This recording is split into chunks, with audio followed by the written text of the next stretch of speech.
우리 한 번 더 따라하겠습니다. 아담과 노아 그리고 아브라함. 아브람과 노아 그리고 아브라함, 이런 제목으로 말씀의 은혜를 나누기를 원합니다. 혹시 우리 집안에는 족보가 보관되어 있다, 혹시 족보 있으십니까? 오, 대단하십니다. 나는 우리 집안에 족보를 본 적이 없어서 족보, 우리 집안은 어떻게 될까? 어렸을 때 그런 생각을 해본 적이 있지만 현대에 족보를 가지고 있는 집이 그렇게 많지는 않을 것 같아요. 족보가 뭡니까? 조상들이 김씨든 이씨든 시조가 있고, 거기에 자손들이, 형제가 있고, 자손들이 흘러내려가면서 몇 대 손이다 하면서 그 집안에 조상과 자손들의 흐름을 기록해 놓은 것, 그걸 이제 족보라고 하겠죠. 족보하면 떠오르는 게, 제가 여러분 혹시 보셨을 것 같기도 해요.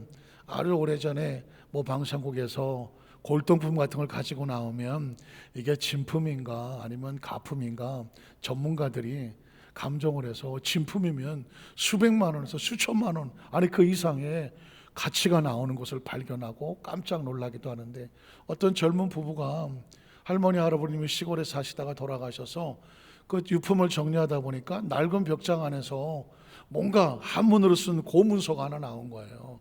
얼핏 보기에는 이게 족보인가 이거? 그래서 그걸 가지고 있다가 들고 나왔습니다.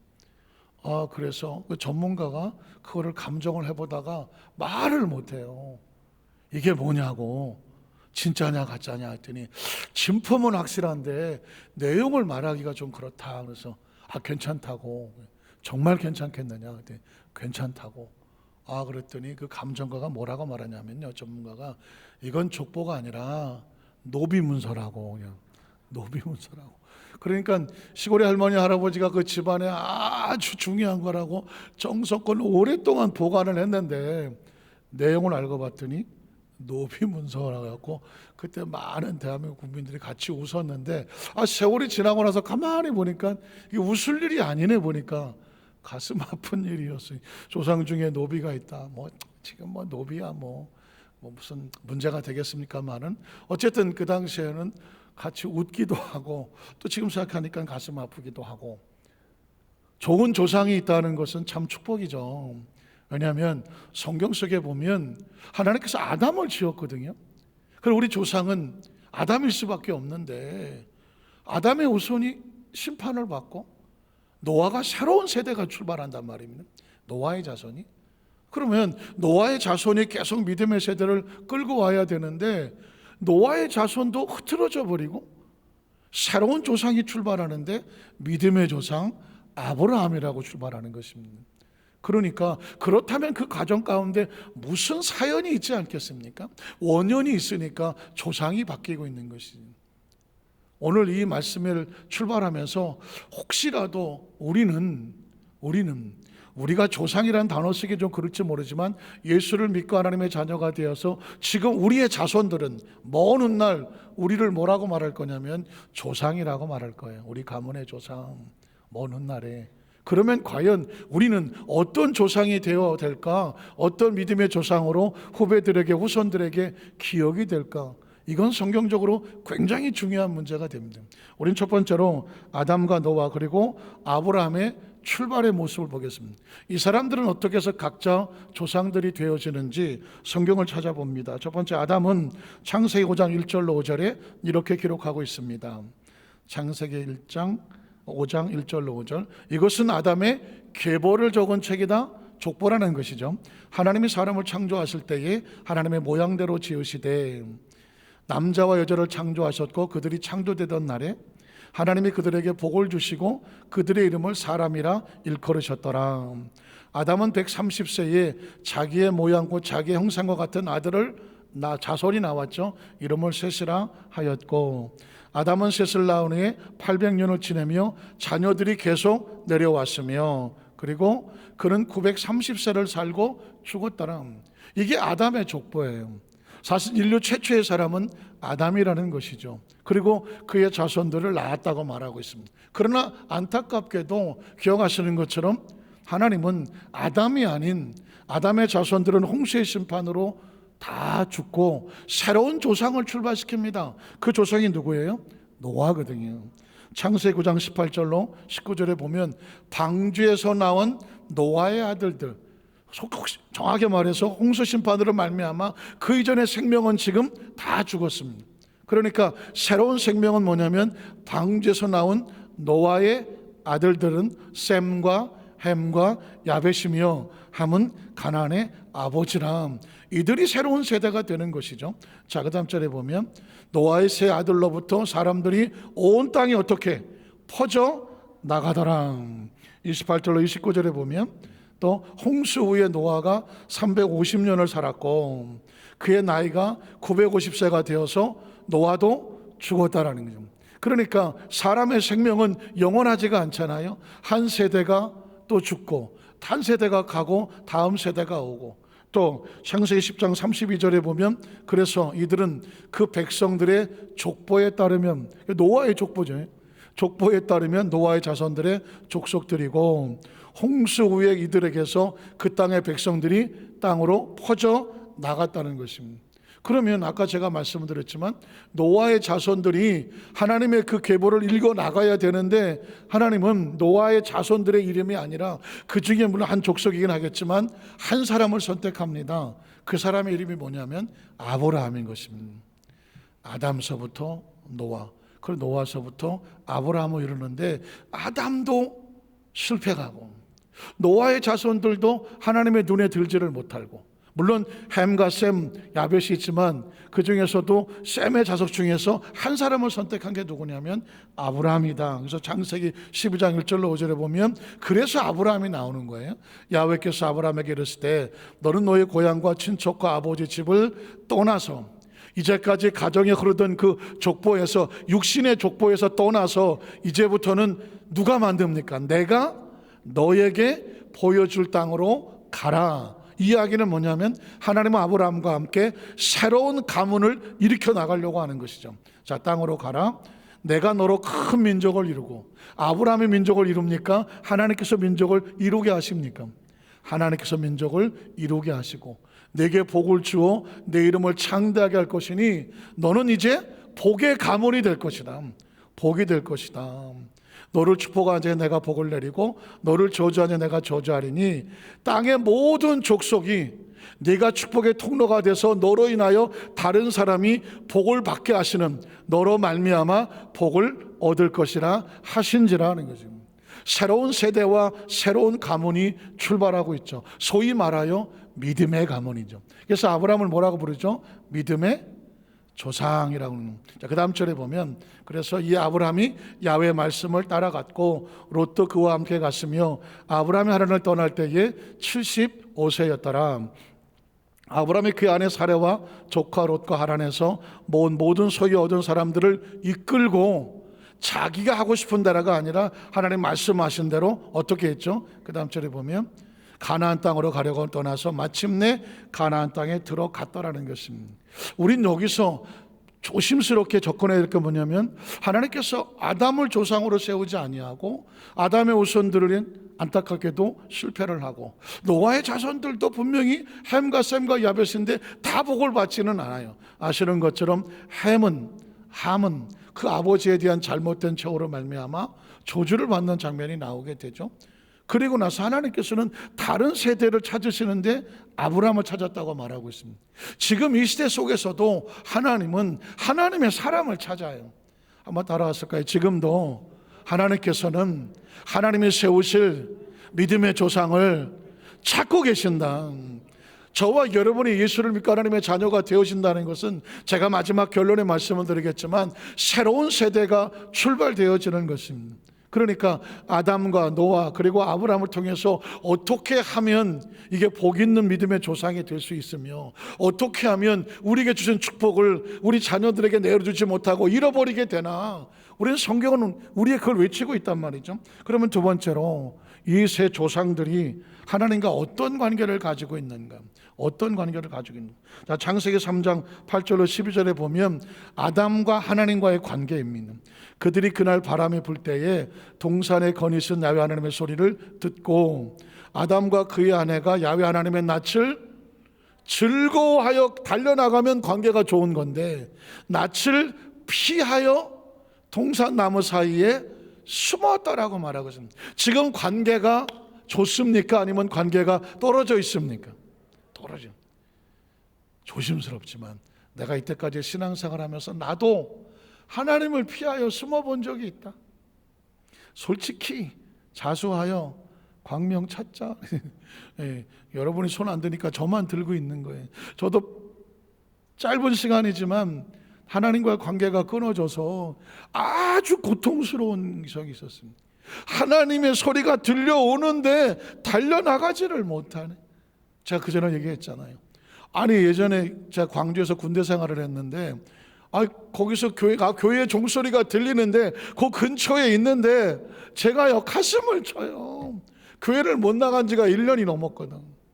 여러 가지 힘들고 어렵고 어쩌고 저쩌고 핑계를 대서 그 젊은 시절에 너무 실망하고 낭망해서 은혜를 잃어버리고 믿음을 잃어버렸어. 교회에서 종소리는 치는데 달려나가야 되는데 내가 못 나가더라고. 가슴을 치면서 제가 그랬죠. 하나님, 제가 반드시 갈 거예요. 반드시 갈 거예요. 근데 제가 지금 못 나가고 있어요. 얼마나 울었는지 몰라. 얼마나. 오늘 제가 아담을 보면서 하나님의 음성이 들려오는데 하나님 앞으로 달려가는 게 아니라 반대로 도망을 치고 있어. 그리고 나무 사이에 숨고 있어. 여러분, 이게 아담 혼자의 모습이 아닙니다. 이런 아담의 그 조상을 둔 자식, 자녀들은 어떻게 될 것 같아요? 아담이 하나님 앞에 피하여 숨었다는 얘기는 아담 혼자 이야기가 아니에요. 아담을 통해서 앞으로 태어날 세대가 모두 하나님 앞에 숨는 존재가 되는 거예요. 저와 여러분이 지금 나 혼자 사는 것 같죠? 저도 그런 줄 알았어요. 아니에요. 우리의 조상들이 있어서 지금 저와 여러분이 있는 것이고, 저와 여러분이 땅에 삶을 살면서 우리의 자녀들이 계속 이어져 내려가잖아요. 우리는 한 토막을 살 뿐이에요. 한 토막. 이어져 내려온 하나님에서 우리에게 주는 축복이 내가 여기서 하나님과 아까 함께 하느냐 아니면 하나님 낯을 피하느냐에 따라서 그 내리는 축복이 내 자식을 들어 자손 흘러 내려가느냐 아니면 여기서 내 대해서 막히느냐, 이게 누구에게 달렸어요? 저와 여러분에게 달려져 있는 것입니다. 아담은 안타깝지만 하나님의 어마어마한 축복의 흐름을 받은 사람인데 지금 여기서 뭐 하고 있는 거예요? 하나님이 다가오는데 몰래 어디 가서 숨고 앉았어. 이 이야기는 하나님과의 단절을 말하는 것입니다. 제가 이 말씀을 드린 이유는 우리 여저수모 안산 개입에 참석한 대면과 피납 예배드린 우리 성도들은 어떤 경우에도 나 하나의 문제가 아니라 나와 하나님의 사이 관계가 무너지면 내 밑으로 다 무너져요. 이해 가십니까? 내가 막히면 내 밑으로는 다 막히는 거예요. 그러니까 우리가 이 땅에 산다는 게 얼마나 막중한 책임을 지고 있냐고요. 나 하나는 괜찮다 할지 모르지만 내 밑으로 복을 받아야 될 나의 자녀들과 자손들, 내 주위의 공동체들은 뭐가 되겠어? 내가 막히면 다 막히는 거잖아요. 아담과 하와가 하나님과 막히고 에덴을 잃어버렸으니 그 자녀들은 다 잃어버리는 거죠. 안타깝지만 그 장면이 그게 보이기 시작하는 거죠. 동산나무 사이에 숨은지라 야훼 하나님이 아담을 부르시며 그 이르시되 내가 어디 있느냐, 이르시되 내가 동산에 하나님의 소리를 듣고도 달려나가지를 못하고 부끄럽고 수치스럽고 자기가 저지른 죄로 인하여 두려워하여 숨었다고 말하는 것입니다.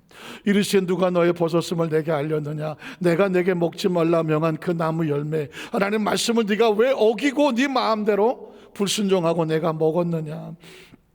아담이 이르되 하나님이 주셔서 나와 함께 있게 하신 여자, 그가 그 나무 열매를 내가 주므로 내가 자신이 잘못했다고 말하지 아니하고 그 이브 때문에 하와 때문에 그렇다고. 그때 나오는 영화 대사가 뭐예요? 비겁한 변명입니다. 비겁한 변명이지. 차라리 내가 잘못했으니 내 아내도 용서해 주시고 하나님 내가 한번 다시 시작해 볼게요. 차라리 그게 가장이지. 그게 아담이지.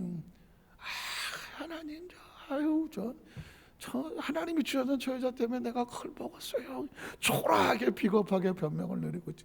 이게요, 하나님과의 관계가 단절하면 사람은 아주 극도로 초라해지고 비겁해집니다.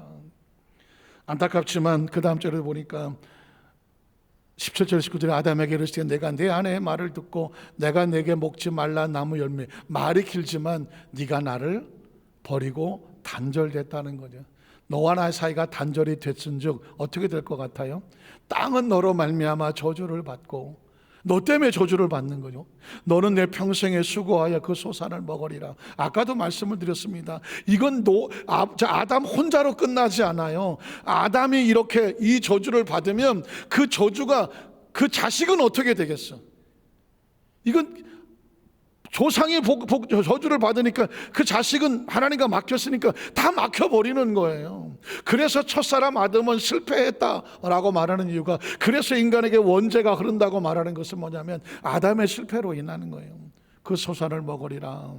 땅이 내게 가시덤불과 옹공기를 낼 것이라. 내가 먹을 것은 마치 채소인즉 내가 흙으로 돌아갈 때까지 얼굴에 땀을 흘려야 먹을 것을 먹으리니 내가 그것에 취함을 입었음이라. 너는 흙이니 흙으로 돌아갈 것이니라. 아담에게 하나님의 축복이 다 막히고 있잖아요. 여기서 이게 중요한 거예요. 제가 아까도 말씀드렸지만 저와 여러분이 사는 동안에 우리는 수도관의 한 마디와 같은 거예요.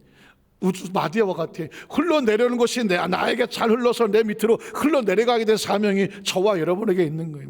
근데 여기서 막혀버리면, 하나님 위로부터 내리는 축복이 나에게서 막혀버리면 내 밑으로 막히는 거예요. 아담이 지금 막고 있잖아요.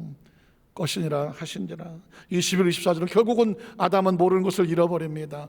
야훼 하나님이 이르시되 보라, 이 사람이 선악을 아는 일에 우리 중 하나같이 되었으니 어떻게 그가 그의 손을 들어 생명나무 열매도 따먹고 영생할까 하노라 하시고, 하나님 다 막아버리죠. 야훼 하나님이 에덴 동산에서 그를 내보내요 그의 근원이 된 땅을 갈게 하시니라. 이같이 하나님이 그 사람을 쫓아내시고 에덴 동산 동쪽의 그룹들과 두루도는 불칼들로 생명나무 길을 지키게 하신, 아담이 막아나온 영생, 그 생명나무 다 잃어버렸잖아요. 그래서 인간은 그로부터 죽음의 덫에 갇히게 되는 것이죠. 이게 아담은 전형적인 실패한 조상의 모습입니다. 자, 노아는 하나님과 어떤 관계를 가졌을까요? 창세기 11장 1절로 4절에 보면 이제 노아가 홍수 이후에 방주에서 나와서 자손들이 뻗어나갔다고 말했잖아요. 그러면 노아의 자손들은 과연 어떻게 됐을까요? 다른 걸 보지 말고 하나님과 관계를 보자고요. 노아의 자손들은 하나님과 어떤 관계일까? 온 땅의 언어가 하나요, 말이 하나였더라. 이에 그들이 동방으로 옮기다가 시날 평지를 만나 거기서 거류하며 서로 말하되, 자, 벽돌을 만들어 견고히 굽자 하고, 이에 벽돌로 돌을 대신하여 역정으로 진흙을 대신하고, 또 말하되 하나님 앞에 제단을 쌓자, 이런 얘기가 아니잖아. 하나님 앞에 제단을 쌓고 하나님 앞에 제사 예배를 드리자, 그랬으면 얼마나 좋겠어. 그런데 뭐라고 말하냐면 성읍과 탑을 건설하여 그 탑 꼭대기를 어디에 닿게 하자? 하늘에 닿게 하자. 이유가 뭐예요? 그 다음 절을 보면 우리가 이름을 내고 온 지면에 흩어짐을 면하자. 우리가 들어보니 우리 노아 할아버지 시대에 홍수가 내려와서 그 땅의 모든 생명이 다 쓸려갔다고 하더라. 그러니 혹시라도 또 하나님이 홍수를 내리면 우리가 살아남기 위해서 아예 하늘에다 탑을 세우자. 그냥 홍수 그까짓 거 오면 꼭대기 올라가지 뭐. 이게 노아의 자손들이 갖고 있던 생각이죠. 이 말은 뭐예요? 자신들이 온전히 하나님과 올바른 관계를 갖는 삶을 살겠다는 것이 아니라 하나님과 한번 맞짱을 떠보겠다는 것이죠. 홍수 심판 그까짓 거 하세요. 우리 탑 세우고 올라가면 되지 뭐. 이게 노아의 자손들이 가지고 있었던 거예요. 사실은 안타깝지만 다음 세대를 잘 교육하고 세운다는 것이 얼마나 중요한지 몰라요. 우리의 자녀들, 자손들을 잘 신앙으로 세운다는 것이 얼마나 중요하냐. 왜? 우리가 우리 자녀들을 평생 끼고 데리고 살 수가 없어요. 우리는 우리 사명을 감당하고 우리의 수명이 지나면 우리 또 떠나가는 거예요. 다음 세대들은 그들이 또 끌고 가야 되는데, 지금 우리가 뭘 세워지느냐? 그들 속에 하나님을 세워 놓아야 돼요. 노아의 자손들 가운데 안타깝지만 지금 이 사람들은 하나님이란 이름이 없어요. 그들 스스로 하는 행동이 하나님을 대적하고 있는 것이죠. 결국 어떻게 될까요? 하나님과의 관계 실패하면 모든 게 막힙니다. 그 다음 절에 보니까 야훼께서 사람들이 건설하는 그 성읍과 탑을 보려고 내려오셨더라. 야훼께서 이르시되 이 무리가 한 족속이 언어도 하나이므로 이같이 시작하였으니 이후로는 그 하고자 하는 일을 막을 수 없으리로다. 자, 우리가 내려가서 거기서 그들의 언어를 혼잡하게 하시고 그들이 서로 알아듣지 못하게 해서 그 탑을 세우는 것을 못하도록 막아버리자 하는 거죠. 하시고 그 다음 절에 야훼께서 거기서 그들을 온 지면에 흩으셨으므로 그들이 그 도시를 건설하기를 어떻게 했더라? 그쳤더라.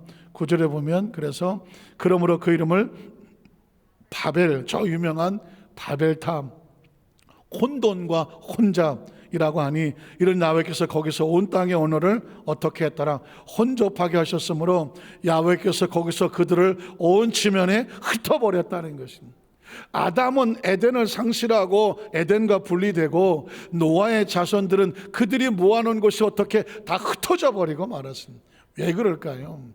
그들의 세대 속에 하나님과 관계가 무너지면 다 무너지는 것입니다. 오늘 저와 여러분 혹시 우리의 자녀들이나 또 우리의 공동체 속에서 우리가 아는 모든 사람들 여러분이 뭘 해주기를 원합니까? 특별히 자녀들에게 뭘 해주기를 원합니까? 꼭 머릿속에 집어넣을 것은 뭐냐? 하나님과 관계를 집어넣으셔야 돼요. 하나님과의 관계를 집어넣으십시오. 우리가 이거를 우리 자녀들에게 똑바로 세워주지 않냐면, 아니 내가 똑바르고 우리 자녀 똑바르지 않냐면 아무리 우리가 모아놓아도 다 흩어져 버리고 마는 거예요. 참 안타까운 것은 노아는 신실한 사람이고 노아의 세 아들 가운데도 두 아들은 복을 받고 하나는 노아를 잘못해서 저주를 받았지만 그래도 그 흐름이 잘 내려가기를 원했지만 안타깝지만 그들이 모아놓은 것이 흩어져 버려요. 아마도 이 장면을 보면서 하나님은 고개를 흔들지 않았을까요? 전 이런 예화가 생각이 나더라고요. 혹시 여러분 오래전 삼행시 같은 거 좋아하시나요? 오래전에 어떤 경상도 할머니가 노인대학에 갔더니 그 강사가 삼행시를 가르쳐 주더랍니다. 그 삼행시 주제가 뭐냐? 원두막이에요. 원두막. 한번 원 해보세요. 원숭이 엉덩이는 빨개. 두 쪽 다 빨개. 막 빨개. 여러분들은 이 정도 수준에 잘 웃지는 않지만 그냥 그 노인대학이 뒤집어진 거예요. 할머니가, 경상도 할머니가 너무 재밌어. 원숭이 엉덩이는 빨개, 두 쪽 다 빨개, 막 빨개. 웃었어요. 그래갖고는 야, 내가 이 스토리를 우리 손주들한테 얘기해야 되겠다. 그래갖고는 집에 도착하자마자 너희들 이리 와봐.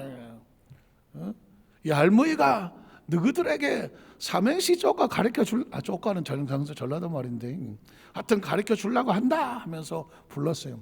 그랬더니 할머니요, 무슨 주제입니까? 원숭이를 해봐. 원숭이. 원 해보세요. 원숭이 엉덩이는 빨개.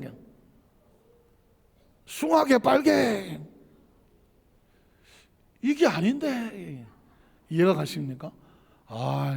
이 정도 수준에 거의 웃질 않으셔갖고 제가 그 얘기를 들으면서 이 뭐가 문제입니까? 지금 커뮤니케이션의 문제인데 주제가 잘못되니까 끝이 달라지는 거죠. 원두막으로 해서 알고 왔는데 순간 헷갈려갖고 원숭이로 하니까 끝에 가서 이게 아닌데 하는 거잖아요. 저는 성경 속에서 무슨 생각이 드냐면 사무엘이 이스라엘의 왕을 사울 대신에 기름 부으려고 이새의 집에 갔더니 그 장남 엘리압을 보고 사무엘이 너무 마음이 뜨거워서 이 정도 사람은 진짜 이스라엘 왕이 될 만하다. 기름을 부으려고 했을 때 하나님께서 고개 흔들며 그거 아니다. 그에게 머리에 기름을 붓지 마라. 내가 이미 그를 버렸노라 하더라고요. 성경 속에서요 가장 가슴 아픈 장면은 뭐냐면 하나님이 고개를 돌리는 것입니다. 그거 아니다. 그럼 사무엘이 그럼 누군데요? 그럴 거 아니에요. 막내 아들 다윗을 오게 하라. 다윗이 오기 전까지는 내가 턱자에 앉지도 아니하고 먹지도 않겠다. 그래갖고 그 막내 아들 다윗이 오니까 성경은 뭐라고 말합니까? 이가 그니 그의 머리에 기름을 부어라. 그게 뭘까요? 이가 기다. 경상도 말로는 이가 기다는 거죠. 그러니까 하나님 보시기에 이게 아닌데가 아니라 이 사람이 맞다라고 해야 됩니다. 저와 여러분이 신앙생활하면서 가장 우리 마음속에 소원해야 될 것은 뭐냐면 하나님께서 저와 여러분을 보시면서 뭐라고 말해야 돼요? 이게 아닌데? 이게 아닌 거죠. 뭐 해야 돼요? 이가 크다는, 이 사람이다 라고 말해줘야 됩니다. 이게 굉장히 중요한 것은 뭐냐면 하나님께서 선택하여 이 사람이다고 한 사람이 누구였냐면 아브라함이었습니다.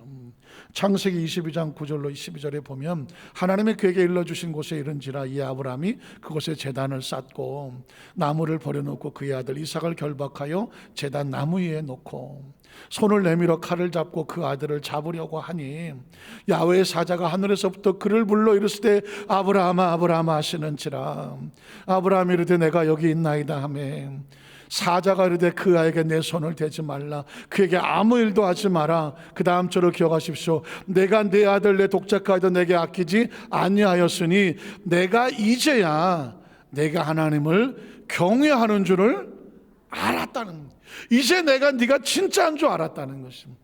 네가 진짜인 줄 그전에는 말씀 듣고 가서 좋으면 아멘 하다가 가보니까 좀 힘들면 도망을 치고 했던 아브라함이었거든요. 이제는 심지어 가장 소중한 그 아들 이삭조차도 하나님 앞에 내어 맡길 만한 하나님에 대한 전적인 신뢰. 신앙은요 전적인 신뢰예요. 내 생각과 내 의지와 계산하고 달라도 하나님의 말씀에 내가 전적으로 신뢰하고 가장 소중한 것 내어 맡길 만한 신뢰를 보여주는 거죠. 한번 따라 하실까요? 신앙이란 신뢰다.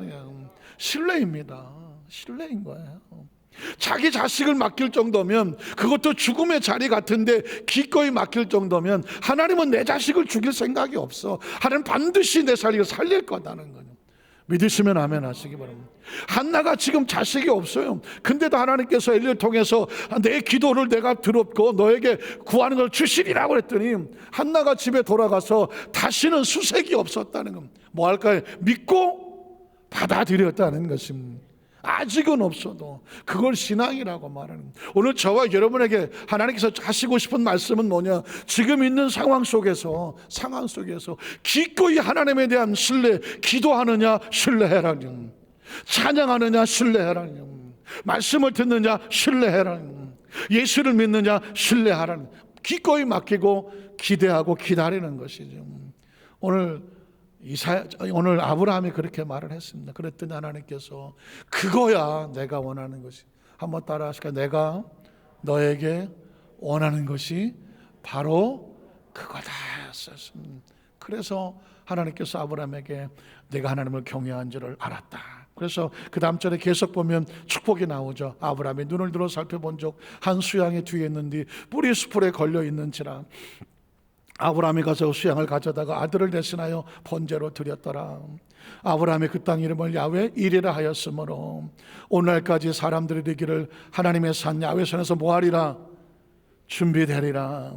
저는 우리 여도수만장교회 성도들이 지금 눈에 보이지 않고 귀에 들리지 않고 손에 잡히지 않아도 하나님을 신뢰한 그 백성들을 위해서 준비하고 계시는 하나님에 대한 절대 신뢰가 무장되기를 주님의 이름으로 축복합니다. 그래야 그 다음 절부터 하나님의 축복이 열려요. 15절에 보니까 야훼의 사자가 하늘에서부터 두 번째 아브라함을 불러 이르시되 야훼께서 이르시기를 내가 나를 가리켜 맹세하노니 내가 이같이 행하여 내 아들 내 독자도 아끼지 아니하고 신뢰하였은즉 내가 내게 큰 복을 주고 내 씨가 크게 번성하여. 그러니까 아브라함이 복을 받으니까 누구도 복을 받아요.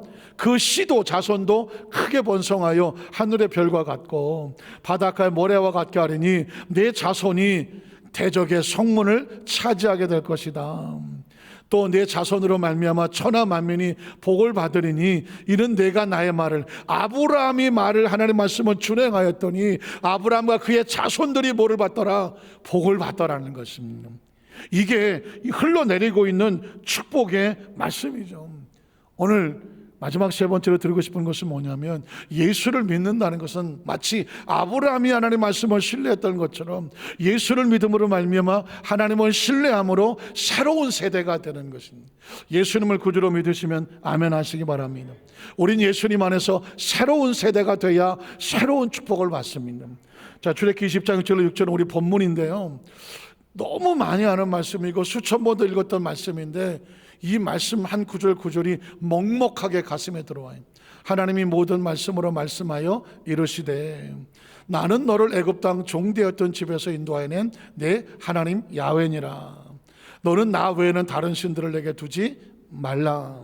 너를 위해서 새긴 우상을 만들지 말고 또 위로 하늘에 있는 것이나 아래로 땅에 있는 것이나 땅 아래 물속에 있는 것이 어떤 형상도 만들지 말며 그것들에게 절하지 말며 그것들을 섬기지 말라. 나 내 하나님 야훼는 질투하는 하나님인 줄. 나를 미워한다는 게 뭐예요? 하나님 말씀에 불순종하여 하나님을 떠나서 숨고 동행하지 않는 것이죠. 그 죄를 갚되 아버지로부터 아들에게로 라고 말하고 있습니다. 아버지가 하나님 앞에 막히면 그 자식도 막히게 될 것이고 그 자손도 막히게 될 것이고 또 자손도 막히리라. 그게 3, 4대까지 막힘이 내려간다는 것입니다. 제가 이것은 가게에 흐르는 저주니 뭐 조상의 저주 이런 얘기를 하고 싶은 게 아니라 중간에 막히면 밑에는 당연히 안 흐르잖아요. 이건 뭐 뚫기 전까지는 3, 4대 이건 계속 막히는 거예요. 그런데 뒤집어 말하면 그 다음 절은 이렇게 말하죠. 나를 사랑하고 내 계명을 지키는 자에게는, 이게 뚫려서 하나님 말씀과 동행하는 자는 이게 막힘이 없으니까 어느 데까지, 천대까지 은혜를 베푸느니라. 믿으시면 아멘 하시기 바랍니다. 그러니까 지금 저와 여러분은 그냥 나 혼자 사는 삶이 아니에요. 크리스찬은 어떤 사명이 있느냐, 내게 주신 은혜의 축복을 내 자녀와 자손들에게 이어 내려가도록 내가 하나님과 동행하며 믿음 안에 살아야 돼요. 여러분, 예수님을 구주로 믿으시면 다시 한번 아멘 하시기 바랍니다. 예수를 믿는다는 건 그냥 종교를 갖는다는 게 아니고 그냥 예수 믿고 천국 가고 뭐 이런 어떤 종교적인 차원이 아니에요. 새로운 세대의 새로운 자녀로 태어나는 것입니다. 오늘 마태복음 1장 20절로 21절에 보면 이 일을 생각할 때 주의 사자가 현명하여 이르되 다윗의 자손 요셉아, 네 아내 마리아 데려가기를 무서워하지 마라. 그게 잉태된 자는 성령으로 된 것이라. 아들을 낳으리니 이름을 예수라고 하라. 예수님이 이 땅에 오시는 출현이죠. 목적이 뭘까요? 이는 그가 자기 백성을 그들의 죄에서 건져내어 새로운 세대가 되게 하려 하십니다. 그래서 요한복음 1장 10절 13절에 보면 예수를 믿으면 어떻게 되냐, 그가 세상에 계셨으며 세상은 그로 말미암아 지은 바 되었으되 세상이 그를 알지 못하였고 자기 땅에 오매 자기 백성 영접하지 아니하였으나 예수 그리스도 하나님의 아들로 영접하는 자, 곧 그 이름을 믿는 자들에게는 세대가 달라, 조상이 달라져 하나님의 자녀가 되는 권세를 주셨다고 말씀합니다. 이건 육신의 족보로부터 오는 것이 아니라, 그 다음 절에 보면 혈통으로나 육정으로나 난 것이 아니라 사람의 뜻은 아니하고 오직 하나님께로부터 나온 새로운 세대가 되는 겁니다. 믿으십니까? 우리는 예수를 믿음으로 말미암아 하나님의 나라 속에 새로운 세대가 돼. 그래서 우리의 신분이나 우리의 모든 게 다 달라지는 게, 요한복음 3장 13절로 15절에 보면 하늘에서 내려온 자 곧 인자 외에는 하늘에 올라간 자가 없느니라. 모세가 광야에서 뱀을 든 것 같이 인자도 들려야 하리니, 이는 그를 믿는 자마다 그 아담이 잃어버렸던 영생을 어떻게 다시 회복하는 영생의 세대. 한번 따라 하실까요? 영생의 세대.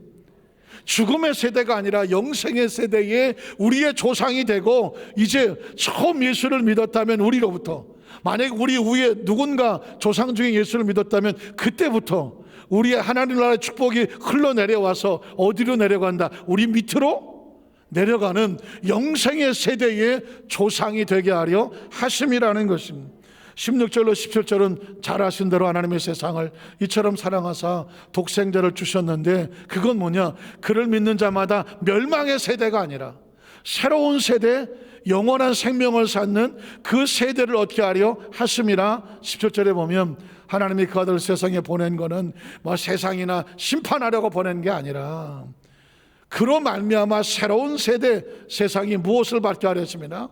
구원을 받게 하려 하십니다. 그래서 예수님이 쓰는 용어는 다 부활이고 생명입니다. 요한복음 11장 25절로 26절에 보면 예수께서 이르시되 나는 부활이요 생명. 죽음이 아니에요. 멸망이 아니에요. 부활이요 생명이니 나를 믿는 자는 죽어도 살겠고 무릇 살아서 나를 믿는 자는 영원히 죽지 아니하리니 내가 이것을 믿느냐요. 새로운 세대예요. 새로운 조상이 바뀌는 거죠. 아담이 아닌, 노아가 아닌, 육신은 아브라함의 뭐 자손이 아니지만 믿음으로는 자손이고, 예수님 안에서 이제 우리는 하나님의 세대가 되는 것이죠. 그리고 요한복음 10장 40절에는 예수께서 이르시되 내가 내 말을 내가 믿으면 뭘 봅니까? 하나님의 영광을 보리라 하지 아니었느냐. 그리고 우리는 이 땅의 삶을 마칠 때 하나님의 초소로 들어가는 그런 세대입니다. 요한복음 14장 1절로 6절에 보니까 너는 마음에 근심하지 마라. 예수님이 이 세상을 떠난다고 하니까 두려워하죠. 누군가 이 세상을 떠난다고 하고 이 세상의 모든 것이 무너진다고 할지라도, 심지어 우리가 떠난다고 할지라도 뭐 하지 마라? 근심하지 마라. 우리는 세상의 세대가 아니라 영생의 세대다. 하나님의 나라의 세대다. 부활의 세대다. 생명의 세대다. 믿으십니까? 하나님을 믿으니 또 나를 믿으라. 내 아버지 집에 거할 곳이 많도다. 그렇지 않으면 너에게 일렀으리라. 내가 너를 위해서 거처를 예비하러 가노니 가서 너를 위해서 거처를 예비하면 내가 다시 와서 너를 내게로 영접하여 나 있는 곳에 너희도 있게 하리라. 성경엔 죽음이 없습니다. 영원한 이별이 없습니다. 이 세상을 떠나는 것 같지만 새로운 초소로, 새로운 세대로 이사하는 거예요. 이사하는 거. 믿으십니까? 영원히 있게 하리라. 있게 하리라. 한번 따라, 있게 하리라. 있게 하리라. 있다 없다가 뭐 있다는 존재고 없다는 존재가 상실되는 거거든. 저와 여러분이 없다고 말하지 않습니다. 영원히 있게 하리라 합니다. 있게 하리라. 일본말 같죠? 있게 하리라. 네. 있게 하리라 기억하세요. 저와 여러분을 하나님이 영원히 있게 하시고, 그래서 우리는 죽음이 없어요. 영원히 있게 하리라. 계속 읽어보면 내가 어디로 가는지 그 길을 너희가 아느니라. 도마가 이르되 주여 주께서 어디로 가시는지 우리가 알지 못하거늘 그 길을 어찌 알겠사옵나이까. 예수께서 이르시되 내가 곧 새로운 세대로 갈 수 있는 길이야. 새로운 세대의 진리야. 새로운 세대의 생명이야. 나로 말미암지 않고는 아버지께로 올 자가 없느니라는 말씀을 정리하기 원합니다. 제목이 뭐예요? 아담, 노아, 그리고 아브라함이었습니다. 이들은 나름대로 다 조상들이었는데 안타깝지만 하나님과의 관계가 어떻게 됐냐에 따라서 그 자손들은 아주 전혀 다른 결과를 가지고 왔습니다. 저와 여러분도 우리 위에 조상들이 얼마나 많겠어요. 저도 김씨지만 우리 김씨 집안의 위에서 쭉 올라가서 누가 했는지 우리가 뭘 어떻게 알아? 한 가지는 알아. 생명이 흘러 여기까지 왔다. 여기까지 왔다. 그리고 한 가지는 그 생명은 우리의 자녀들이 존재하는 흘러내려갈 것이다. 그러나 여기서 가장 중요한 건 뭐냐? 하나님과 동행하는 가문이 되어야 된다. 그런 자녀가 되어야 된다. 자손이 되어야 된다. 그래야 하나님의 축복이 막히지 않는다. 내 때에서 막히면 우리 자녀들은 어떻게 되느냐? 그 연결이 끊어져 버리고 마는. 오늘 저와 여러분이 하나님께서 천대까지 은혜를 베푸시는 축복의 통로를 되시기를 주님의 이름으로 축원합니다. 기도하겠습니다. 하나님 아버지 감사합니다.